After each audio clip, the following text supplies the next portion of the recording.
Et encore une très jolie histoire. L'acceptation de soi. La pensée sauvage dans le jardin du roi. Vous ne pouvez pas vous améliorer. Cela ne veut pas dire qu'il n'y a pas d'amélioration possible. Non, mais vous ne pouvez pas vous améliorer vous-même. Lorsque vous cessez de le faire, c'est la vie qui vous améliore. Dans cette acceptation, dans cette relaxation, la vie se met à vous caresser et se met à couler à travers vous. Personne d'autre n'a jamais été comme vous, et jamais personne ne sera comme vous. Vous êtes simplement unique, incomparable. Acceptez-le, aimez-le, célébrez-le, et par cette célébration même, vous prendrez conscience de la singularité et de l'incomparable beauté des autres. L'amour n'est possible que dans la profonde acceptation de soi, de l'autre et du monde. L'acceptation crée le climat dans lequel l'amour grandit, l'humus dans lequel l'amour s'épanouit. J'ai entendu dire, un roi se rendit dans son jardin et y trouva les arbres, les buissons et les fleurs flétris et dépérissants. Le chêne disait qu'il mourrait parce qu'il ne pouvait être aussi grand que le pin. En se tournant vers le pin, il le trouva tout affaissé parce qu'il ne pouvait pas porter de grappes comme la vigne. Et la vigne mourait parce qu'elle ne pouvait pas s'épanouir comme la rose. Puis, il trouva une pensée sauvage, tout en fleurs et plus fraîche que jamais. Sur sa demande, elle lui répondit. « Il m'a paru évident que lorsque tu m'as planté, tu voulais une pensée sauvage.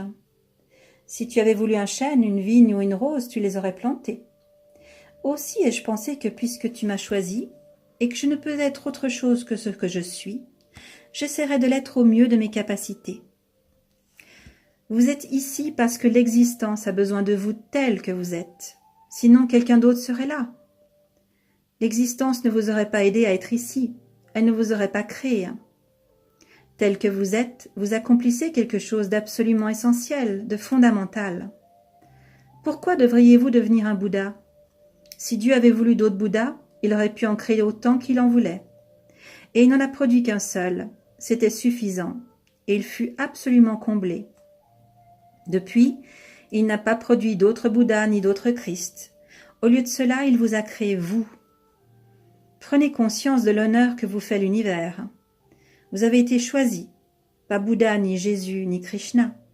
On a davantage besoin de vous, voilà pourquoi. Actuellement, vous convenez mieux. Ils ont fait leur travail, ils ont répandu leur parfum dans l'existence. Maintenant, c'est à votre tour. Mais les moralistes, les puritains, les prêtres continuent de vous endoctriner et vous rendre fous. Ils disent à la rose, « Deviens un lotus ». Et ils disent au lotus, « Que fais-tu là? Tu ne devrais pas y être ». Tout le jardin devient fou à cause d'eux, et tout se met à dépérir, car personne ne peut être quelqu'un d'autre. C'est impossible. Et c'est ce qui est arrivé à l'humanité. Tout le monde prétend. L'authenticité s'est perdue. La vérité s'est perdue. Chacun tente de montrer qu'il est quelqu'un d'autre. Regardez-vous. Vous prétendez être quelqu'un d'autre alors que vous ne pouvez être que vous-même. Il n'y a pas d'autre possible, et il n'y en aura jamais. Vous ne pourrez jamais être quelqu'un d'autre. Vous resterez vous-même.